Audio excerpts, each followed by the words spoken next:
中国自主研制的首艘075两栖攻击舰海南舰在今年4月入列，而在本周二，央视播出最新拍摄的视频，独家曝光了海南舰的内部画面，引发广泛关注。画面显示，舰船内部容量巨大，装备齐全，直通式甲板更是霸气十足，俨然一艘小型航母。有分析指，075型两栖攻击舰与071级两栖船坞登陆舰搭配，可形成两栖打击群。如果再与航母编成特混舰队，既具备很强的制空和制海能力，也有很强的两栖攻击能力。未来如果需要在南沙岛礁、东沙群岛，甚至台湾岛及澎湖列岛都有施展空间。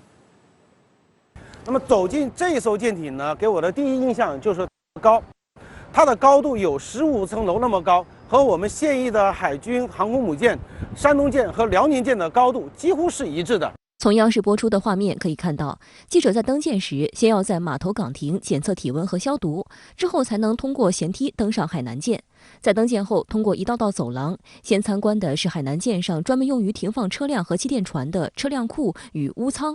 坞舱主要位于全舰最底层，这也是方便坞舱内的气垫登陆艇与两栖车辆涉水进出海南舰而设计的。而车辆库中主要用于停放重型装甲装备，比如两栖装甲车、主战坦克等装备。这是坞舱，主要搭载气垫艇，或者是通用登陆艇。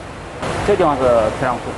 主要搭载重型装甲装备，比如说主战坦克、两栖装甲车。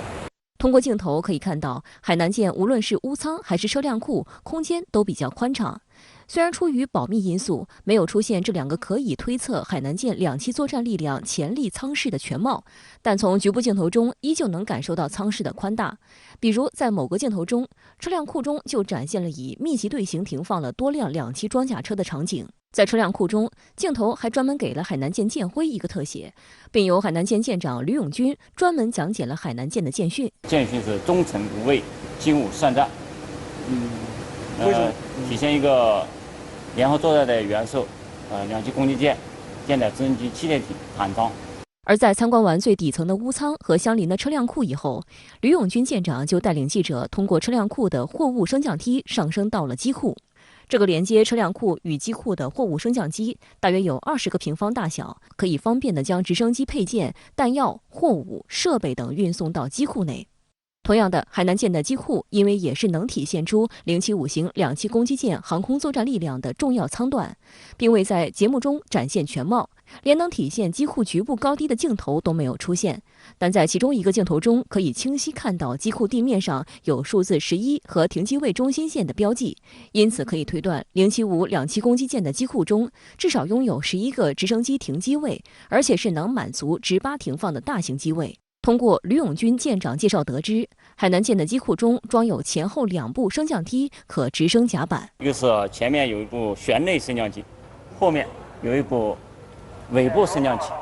可以同时快速的调运直升机。因为前部舷内升降机面积较小，只能一次运送1架直升机上甲板，而尾部的大型升降机则支持一次运送2架大型直八直升机上甲板。也就是说，075型两栖攻击舰拥有同时运送3架直升机上甲板带飞的能力。乘坐舰艇尾部的升降机上升到飞行甲板，一个全通甲板出现在记者的面前。海南舰的甲板布局和航空母舰类似，采用紧凑型的编导式布局，最大限度提高甲板作业面积。作为我国自主研制的首型两栖攻击舰，海南舰具备较强的两栖作战和执行多样化任务的能力，配备有导弹、舰炮、电子战等武器系统，具备较强的自我防御能力。通过甲板特写镜头可以看到，虽然海南舰现在主要航空作战力量只有直升机，仍旧需要像航母一样由大量舰员排队扫甲板，排除任何影响直升机起降、运输的甲板异物。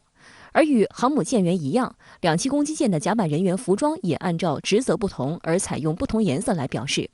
而我们还看到，在平整的海南舰甲板上，有规律地分布着大量小圆孔，这些小圆孔就是用来将直升机固定在甲板上的锚点。此外，视频中还曝光了央视记者在某海域记录的海南舰直升机起降训练的画面。首批2架直升机依次降落在2号和5号起降点，记者在位于2号点位的安全距离拍摄，虽然做好了准备，但还是被直升机旋翼卷起的风吹得站不住脚。在舰岛后端的航空舰岛，指挥员在这里可以通视整个甲板作业情况，高效有序引导直升机起降。飞行结束后，甲板上各个岗位按规范流程固定飞机，转运至停机位或机库。目前人民海军拿到的这个舰艇和世界上其他国家的2栖的这种攻击舰，比如说最典型的法国的西北风啊，实际上呢是优于它的这种性能的。我们现在看到075型的2栖攻击舰连续的生产，说明呢，它就是一个是急需才连续生产嘛，大量的装备嘛，还有一个呢，它对它的这种技术或者是装备的可靠性有信心。